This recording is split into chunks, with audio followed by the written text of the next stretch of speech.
Hello everyone, welcome to day 3 of 90 day challenge। ठीक है, आज हम शुरू करते हैं अपना नेक्स्ट चैप्टर। एसेट एलोकेशन हमने शुरू किया है टॉपिक परसों 8 से। अब इसमें हम करेंगे दूसरा चैप्टर शुरू, और जिसका नाम है CME पार्ट 2। पार्ट 1 हम पिछले पास्ट 2 डेज में कंप्लीट कर चुके हैं अपना। ठीक है, और अब हम ये नेक्स्ट चैप्टर शुरू करेंगे। आज हम इसको पूरा फटाफट से हाफ कंप्लीट करने की कोशिश करते हैं। ठीक है, तो लेट्स स्टार्ट। ठीक है, तो इसमें हम पहले तो ये जो CME है, जस्ट अ सेकेंड, जो ये CME है पार्ट 2, हम पहले पार्ट 1 कर चुके हैं। ओके, इसमें पार्ट 1 हमने कंप्लीट करा है। इसमें CME is your capital market expectations, इसकी फुल फॉर्म है। ठीक है, तो इसमें अब हम पार्ट 2 में क्या करेंगे, उसमें था हम फ्रेमवर्क बना रहे थे कि हम कैसे कोई एक्सपेक्टेशन जनरेट करते हैं। जो पार्ट 2 है इसमें हम कर रहे फोरकास्ट कर रहे हैं, हम थोड़ा स्टेप फॉरवर्ड हुए हैं, आगे हम इसको कर रहे हैं। क्या कर रहे हैं इसमें, फोरकास्टिंग एसेट क्लास रिटर्न्स। अब हम रिटर्न्स की जो है फोरकास्टिंग कर रहे हैं। ठीक है, इंपॉर्टेंट चैप्टर है। अप्रोचेस देखेंगे इसमें कि क्या क्या अप्रोच होते हैं expectations for fixed income, risk क्या क्या होते हैं इन्वेस्टर्स को emerging market fixed income securities में, country risk analysis techniques, approaches देखेंगे for setting expectations for equity investment market returns. Okay, और रिस्क देखेंगे फिर से, क्या इमर्जिंग मार्केट इक्विटी सिक्योरिटीज में इन्वेस्टर्स को रिस्क होते हैं। इक्विटी हमने सबसे पहले मैं बताती हूँ आपको, इसमें क्या है, फिक्स्ड इनकम प्लस अब हम क्या कर रहे हैं यहाँ पे बॉन्ड्स या सॉरी इक्विटीज। ठीक है, हम क्या कर रहे हैं इसमें इक्विटीज और बॉन्ड्स को हम देख रहे हैं कि कैसे उसकी एक्सपेक्टेशंस हम बनाएं और हम उसको इमर्जिंग मार्केट में कैसे देख सकते हैं। ठीक है, और फिर हम देखेंगे explain how economic and competitive factors can affect expectations for real estate investment market and sector returns। Okay, और इसमें हम फिर देखेंगे major approaches to forecasting, exchange rate को कैसे फोरकास्ट करते हैं, मेथड्स देखेंगे वॉलेटिलिटी को, और फिर चेंजेस देखेंगे in the component weights of the global investment portfolio, कैसे चेंज होते हैं बेस्ड ऑन ट्रेंड्स और expected changes in macro economic factors. तो सबसे पहला इसमें जो हमारी जो CFA की अगर सब लोग बुक्स पढ़ रहे हैं, जो करिकुलम है उसमें फर्स्ट में इंट्रोडक्शन दे रखा है, इसलिए यहाँ पे 2 है, 1 नहीं है। फर्स्ट में हमेशा उसमें इंट्रोडक्शन गिवन है, उसमें ऐसा एज सच कुछ नहीं लिखा है, इसलिए मैंने स्लाइड में एंट्री नहीं की है। इसलिए हम शुरू जो कर रहे हैं वो कर रहे हैं सेकंड से। ओके, अगर किसी को प्रॉब्लम होगी तो एक बार अपनी बुक्स रेफर कर लेना। और क्या सबने टाइपिंग प्रैक्टिस जो मैं बोल रही हूँ 18 मिनट्स डेली कर रहे हैं, कीबोर्ड लेके आए हैं, उसको प्रैक्टिस करना बहुत ज्यादा जरूरी है। तो अब हम आगे करते हैं, overview of tools and approaches. अब हम देख रहे हैं कि नेचर ऑफ द प्रॉब्लम क्या है इसमें, investment opportunities change in systematic but imperfectly predictable ways over time. इसमें क्या बोल रहे हैं कि जो इन्वेस्टमेंट की जो अपॉर्चुनिटीज है वो चेंज होती है सिस्टमैटिकली, बट हम वो प्रिडिक्ट नहीं कर सकते। ठीक है, जैसे मान लो कोई हमने जो किया है बिजनेस साइकिल है, ओके, इसमें बिजनेस साइकिल है, हम ये नहीं बोल सकते कि इस टाइम पे ये वाली इन्वेस्टमेंट अपॉर्चुनिटी हम कर सकते हैं। बेसिकली सिस्टमैटिक होता है कि हाँ चलो पीक पे है तो ये वाला हम करेंगे, ये वाली एसेट क्लास ले रहे हैं, ये वाली एसेट क्लास ले रहे हैं, बट जो क्या कहते हैं, इसमें हम ये नहीं बोल सकते कि हम यही वाले एसेट्स या यही वाले स्टॉक्स उठाएंगे फिर से अगेन। ओके, नेक्स्ट है forecasting returns is not simply a matter of estimating constant but unknown parameters, for example expected returns, variance and correlations। इसमें ये लिखा है कि फोरकास्टिंग रिटर्न्स कांस्टेंट को नहीं हम एस्टिमेट कर रहे कि हाँ चलो ठीक है हमें 15% या 20% कोई डेटा निकल के सामने बाहर आ जाए, बट हम क्या कर रहे हैं, इसको एस्टिमेट करने की कोशिश कर रहे हैं अननोन पैरामीटर्स, जैसे एक्सपेक्टेड रिटर्न्स हमेशा अनएक्सपेक्टेड है, फ्यूचर हमेशा अनएक्सपेक्टेड है, अनसर्टेन है, हमें नहीं पता।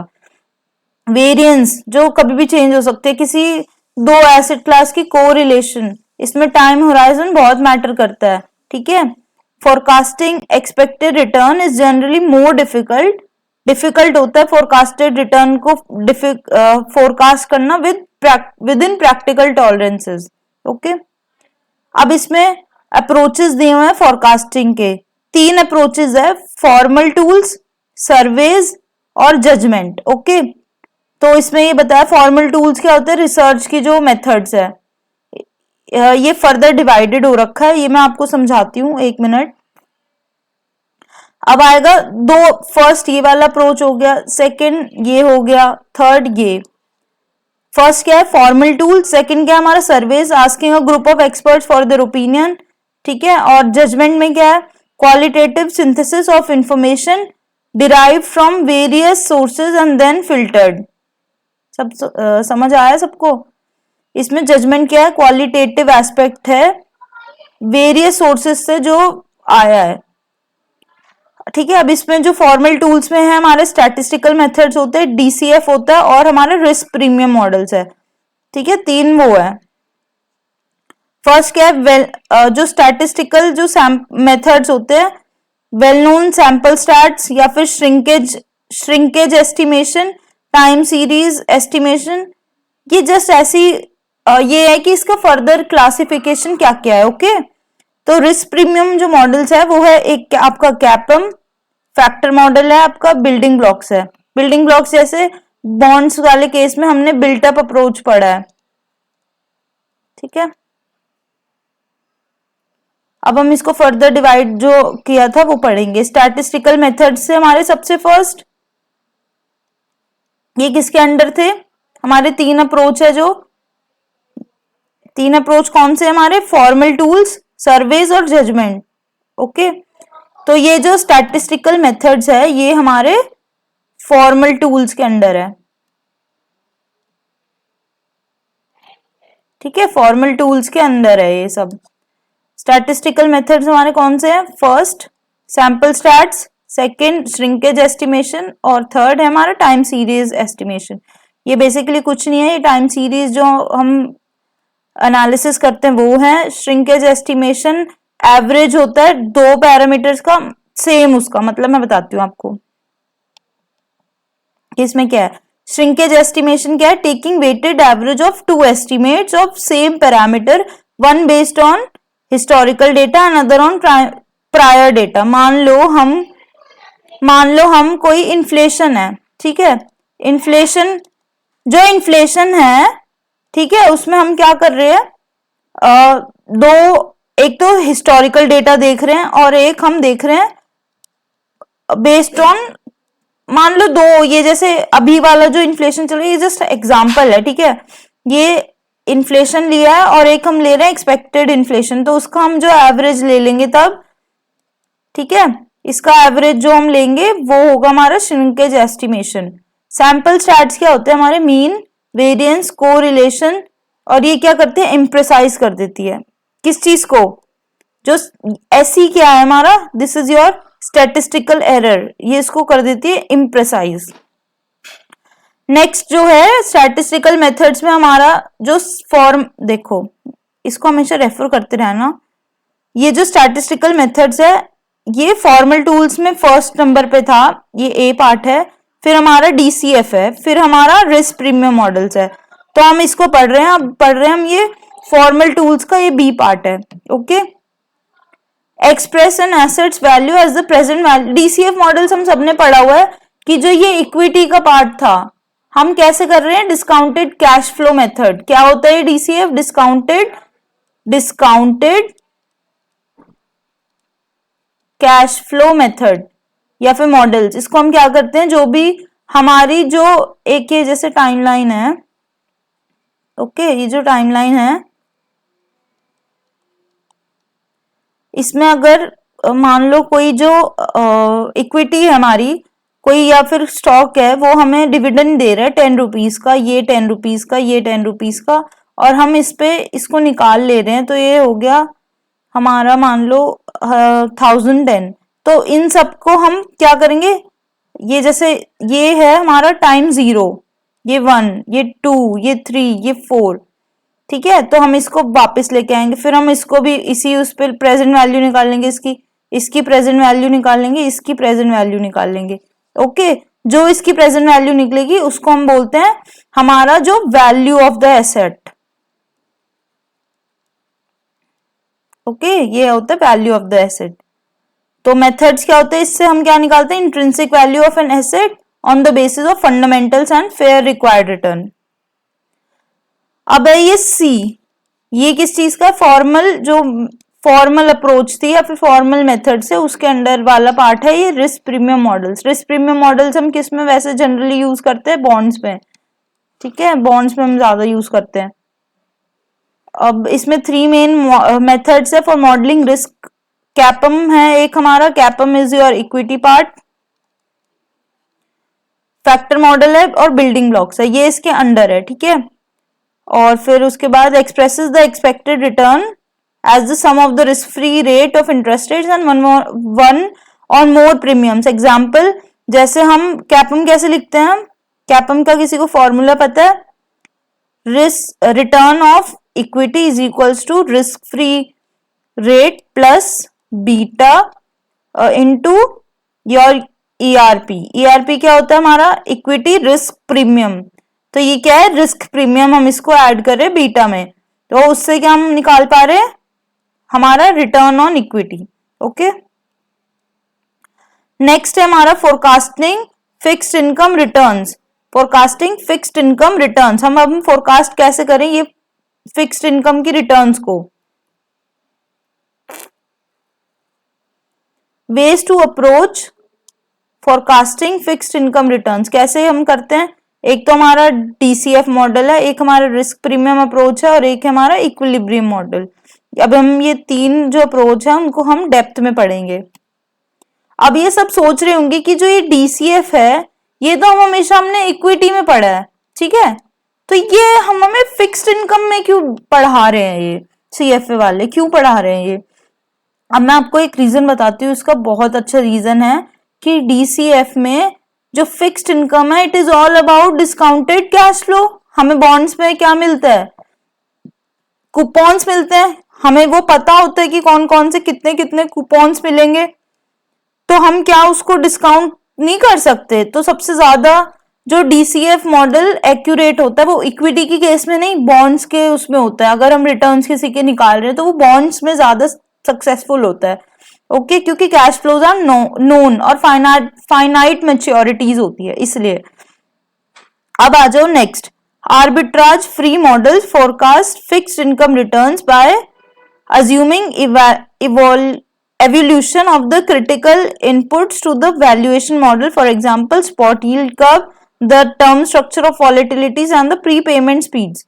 A whole distribution of returns can be generated by doing this for a variety of scenarios. अब हम क्या करेंगे, अलग अलग सिनेरियोज बनाएंगे कि अगर ये वाला सिनेरियो है तो इसमें क्या होगा, ये वाला सिनेरियो है तो इसमें क्या होगा, ये वाला ये वाला ये वाला, ठीक है। अब इसमें हम रिटर्न्स बताएंगे कि इसमें क्या रिटर्न्स निकले, इसमें इसमें इसमें इसमें, उसके बाद हम एक सिमुलेशन करते हैं, उसके बेसिस पे हम लोगों को ये सब चीज पता चलता है। Okay, next, two reasons why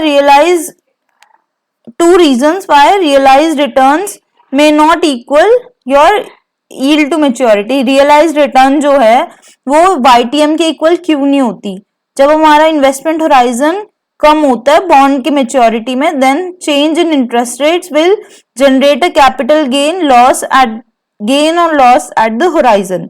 इसका मैं बताती हूँ इसमें क्या है। ये इसमें जस्ट ये एक्सप्लेन किया है कि मान लो YTM किसी भी बॉन्ड का लिखा होता है, मान लो 8% दे रखा है, ठीक है, 8% दे रखा है, बट हमारा जो रियलाइज रिटर्न है, जो एक्चुअल हमने रियलाइज किया वो रिटर्न आया मान लो 6%। ओके, ये इक्वल नहीं है YTM हमारा, तो ये बिल्कुल इक्वल नहीं आ रहा। कि हमने क्यों नहीं आ रहा, क्योंकि जो हमने जब टाइम जो उसमें बॉन्ड में लिखा था कि हमें मान लो ये 5 ईयर्स तक करना था, बट हमने क्या किया 3 ईयर्स तक ही होल्ड किया, बॉन्ड की मैच्योरिटी थी 5, तो उससे क्या होगा, जो इंटरेस्ट रेट में चेंजेस होंगे वो जनरेट करेगा कैपिटल गेन और लॉस, इसलिए हमारा रिटर्न जो होगा वो अनइक्वल होगा, ठीक है। वैसे ही नेक्स्ट उसमें री investment of cash flows above और बिलो द इनिशियल वाईटीएम, री इन्वेस्टमेंट जो कैश की वो इक्वल नहीं है इसलिए ऐसा हुआ। इफ एच क्या होता है हमारा होल्डिंग पीरियड होराइजन और डी क्या होता है हमारा ड्यूरेशन, ये हमने लेवल 1 में किया है। अगर इफ होराइजन जो है हम जो ये हमने वो कर रखा है होल्ड कर रखा है होल्डिंग पीरियड वो हमारा कम है, मान लो 3 है और ये था 5, तो इससे क्या होगा कैपिटल गेन लॉस होगा, वो डोमिनेट करेगा। Okay, rising returns imply lower return. क्यों rising returns imply lower return? Rising returns imply lower return क्यों? क्योंकि री इन्वेस्टमेंट नहीं हो पाई। री इन्वेस्टमेंट कब होगी? जब हम ज्यादा टाइम तक उसको होल्ड करेंगे। अब इसमें क्या है, अगर हमने होल्डिंग पीरियड ज्यादा है, मान लो 5 इयर्स का उसका ड्यूरेशन था, हमने 6 इयर्स तक होल्ड किया, तो इसमें री इन्वेस्टमेंट इम्पैक्ट क्या होगा? डोमिनेट करेगा। और राइजिंग रेट में क्या होगा? हाइयर रिटर्न होगी, क्योंकि हमने ज्यादा टाइम तक उसको होल्ड किया। जो ये वाला कैश फ्लो था हमने उसको कहीं और जगह पे इन्वेस्ट कर लिया। अगर होल्डिंग पीरियड, रिटर्न और ड्यूरेशन सेम है तो इससे क्या होगा? री इन्वेस्टमेंट और कैपिटल गेन लॉस इक्वल होगा और वाईटीएम और रियलाइज वाईटीएम इक्वल होगा। अगर हम 5 इयर्स का होराइजन है और 5 इयर्स तक ही होल्ड करे तो वाईटीएम सेम आएगा। The building block approach to fixed income returns. अब बिल्डिंग ब्लॉक क्या होती है? हम बिल्ड कर रहे हैं। बिल्डिंग ब्लॉक मतलब एक ब्लॉक है, इस पे हम बिल्ड करे जा रहे हैं। क्या कर रहे हैं? बिल्ड करे जा रहे हैं। किस चीज को निकालने के लिए? रिटर्न निकालने के लिए बॉन्ड पे। ठीक है। The required return for fixed income asset classes has 4 components. क्या क्या? एक तो रिस्क फ्री रेट है हमारा, सेकंड क्या हमारा? Term premium. टर्म प्रीमियम क्या होता है? कितने टाइम तक हम होल्ड कर रहे हैं, टाइम। इसमें term premium is basically your time. Credit premium क्या होता है? जो क्रेडिट प्रीमियम और लिक्विडिटी प्रीमियम के हम उसको लिक्विडेट कर सकते हैं। कोई भी जो बॉन्ड है उसको हम क्या कर सकते हैं? उसको हम सेल कर सकते हैं। ठीक है। और उसके बाद है ये क्रेडिट प्रीमियम। क्रेडिट प्रीमियम क्या होता है आपका? क्रेडिट प्रीमियम हमारा जो कि हमें जो बेसिकली क्रेडिट प्रीमियम होता है कि वो जो क्रेडिट वर्दीनेस पे डिपेंड करता है। ठीक है, क्रेडिट वर्दीनेस पे डिपेंड करता है। ओके, अब ये क्या करता है? Reflect compensation for interest rate risk, duration risk, credit risk, illiquidity respectively. ये क्या क्या कंपनसेट करता है? Interest rate risk. Interest rate risk क्या है? Risk free rate. Duration risk क्या है? टाइम वाला रिस्क। क्रेडिट रिस्क क्या है कि वो हमें कूपन्स देगा या नहीं देगा टाइमली, या फिर हमारी जो प्रिंसिपल हमने किया है उसकी पेमेंट होगी या नहीं होगी। इलिक्विडिटी, इन सबको देख लेते हैं। अब ये क्या है? Short term default free rate. ये क्या था हमारा? आरएफ वाला part. It is the rate on the highest quality most liquid instrument with a maturity that matches the forecast horizon, such as government zero coupon bill at the maturity that is issued frequently every 3 months. Okay, virtually tied closely to the central bank's policy rate. अब इसमें क्या बता रहे हैं मैं ये बताती हूँ आपको।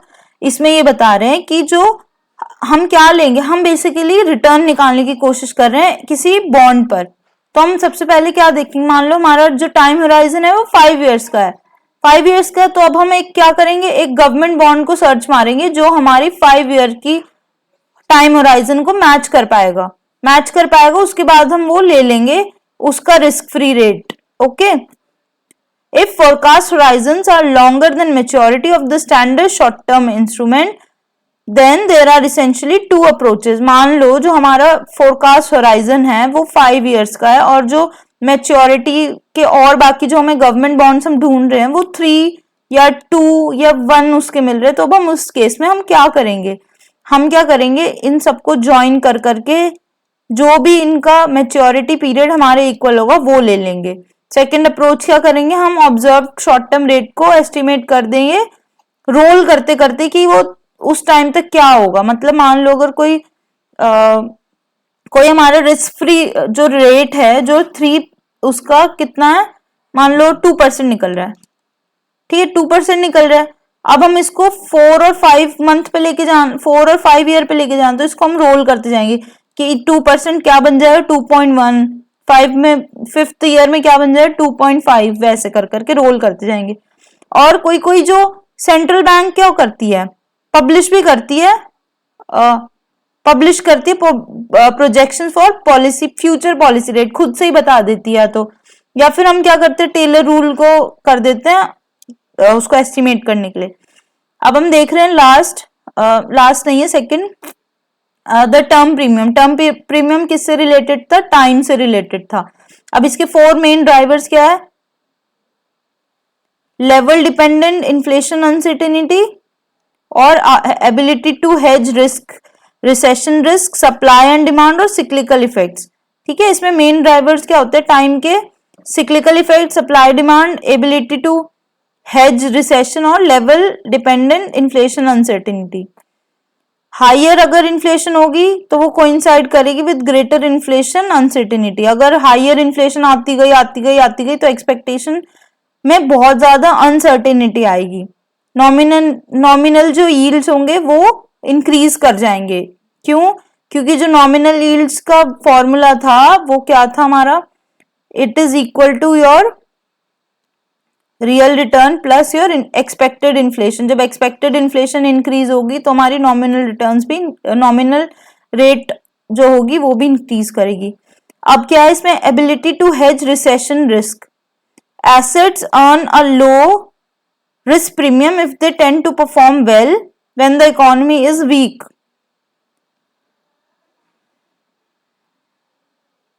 एसेट्स कौन से एसेट्स, लो रिस्क प्रीमियम होगी जब हमारी जो इकोनॉमी है वो वीक है, तब वो अच्छा परफॉर्म करेंगे। तो वो लो रिस्क प्रीमियम, जो भी एसेट मतलब उसमें रिस्क नहीं है, जब हमारी इकोनॉमी अच्छा गंदा परफॉर्म कर रही है तो उससे रिस्क प्रीमियम क्या होगा, कम होगा अगर वो कोई स्टॉक अच्छा परफॉर्म कर रही है तो।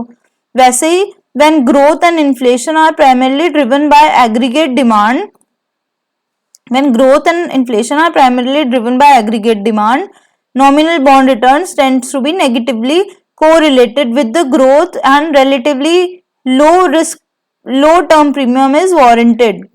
जब ग्रोथ और इन्फ्लेशन एग्रीगेट सप्लाई से हम ड्रिवन होती है तो नॉमिनल बॉन्ड के रिटर्न जो होते हैं वो पॉजिटिवली कोरिलेटेड होते हैं। इससे क्या होता है, हायर टर्म प्रीमियम होता है। अब आ जाओ सप्लाई एंड डिमांड पे। जो supply of short term maturity and long term maturity default free bonds influences the slope of the yield. ठीक है, शॉर्ट टर्म और लॉन्ग टर्म मैच्योरिटी जो होते हैं, गवर्नमेंट बॉन्ड्स जो है हमारे, शॉर्ट टर्म और जो लॉन्ग टर्म की सप्लाई होगी उससे क्या डिपेंड करेगा, हमारा slope of the yield curve. अब आ जाओ नेक्स्ट, सिक्लिकल इफेक्ट्स क्या है इसमें, the slope of the yield curve very substantially over the business cycle. Steep होती है कब होती है, जब ट्रॉ पे होती है, जब जैसे हमने ये पढ़ा था ये वाली चीज पे, इस पे ये वाले केस में ये क्या होगी, स्टीप होगी यील्ड कर्व, और पीक में क्या होगी, इन्वर्टेड हो जाएगी। तब भी जब भी हम सुनते हैं ना कि इन्वर्टेड हो गए, बॉन्ड यील्ड इन्वर्टेड हो गए, मतलब अब हम किसी भी उसके पीक पर हैं, बिजनेस साइकिल के पीक पर है, मतलब गिरने वाली है इकोनॉमी।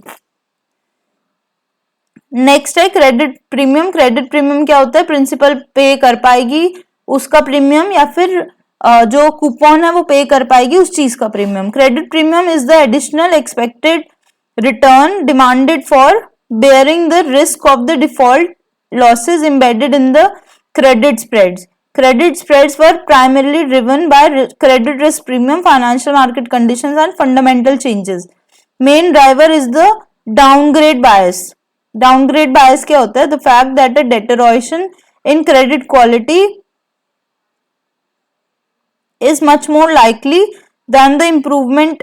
अब मैं ये बताती हूँ ये डाउनग्रेड बायस क्या होता है। अगर कोई क्रेडिट क्वालिटी मान लो AAA थी क्रिजाल की, वो हो गई अब डबल रेटेड, तो उससे क्या होगा, बहुत जल्दी इम्पैक्ट पड़ेगा। ऐसा नहीं होगा कि अगर कोई बॉन्ड A है और वो फिर AAA जा रहा है, उससे रिटर्न्स पे इतना जल्दी मतलब रिटर्न्स हम वो नहीं कर पाएंगे, अपग्रेड नहीं कर पाएंगे। बट जैसी ही क्रेडिट क्वालिटी गिर जाएगी तुरंत से हमारी जो रिटर्न की वो है फोरकास्ट वो बहुत जल्दी गिर जाएगी। Okay, big losses at worst times. Steep yield curves predicts both a high term premium and high credit premium. Okay.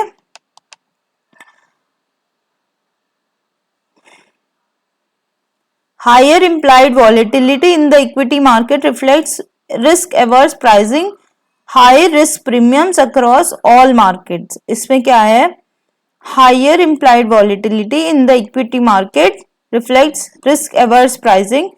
Higher risk premium होगा जब इम्प्लाइड वॉलेटिलिटी इक्विटी मार्केट में, जब स्टॉक मार्केट में वॉलेटिलिटी इंक्रीज हो जाएगी तो risk premium हमारे increase हो जाएंगे सब मार्केट्स की तरफ. Greater risk of default losses, the longer one must wait for payment. जितना ज्यादा डिफॉल्ट का जो रिस्क है वो ज्यादा होगा, उतना ज्यादा पेमेंट के लिए वेट करना पड़ेगा. ठीक है. क्रेडिट बारबल पॉलिसीज, अब क्रेडिट बारबल बनाएंगे जो कौन? फंड मैनेजर्स होंगे. ओके. नेक्स्ट है हमारा लिक्विडिटी प्रीमियम. लिक्विडिटी प्रीमियम क्या है कि हम जल्दी से उस बॉन्ड को क्या हम सेल या बाय कर पा रहे हैं, क्या हमारे पास जो अदर पार्टी है वो है अवेलेबल कि हम फटाफट से जो हमने बॉन्ड में या किसी भी एसेट क्लास में इन्वेस्ट किया है हम वो कैश में कन्वर्ट कर सके कितना जल्दी, उसको बोलते हैं हम लिक्विडिटी. लिक्विडिटी बोलते हैं कि कितनी जल्दी लिक्विड हो रहा है.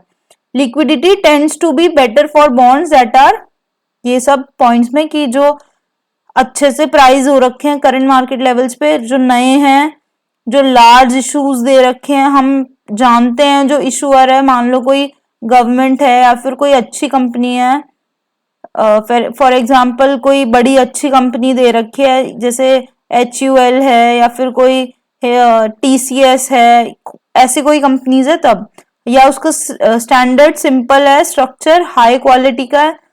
प्योर लिक्विडिटी प्रीमियम क्या होता है? Yield spreads between fixed rate option free bonds from the highest quality issuer and the next highest quality large issuer of similar bonds.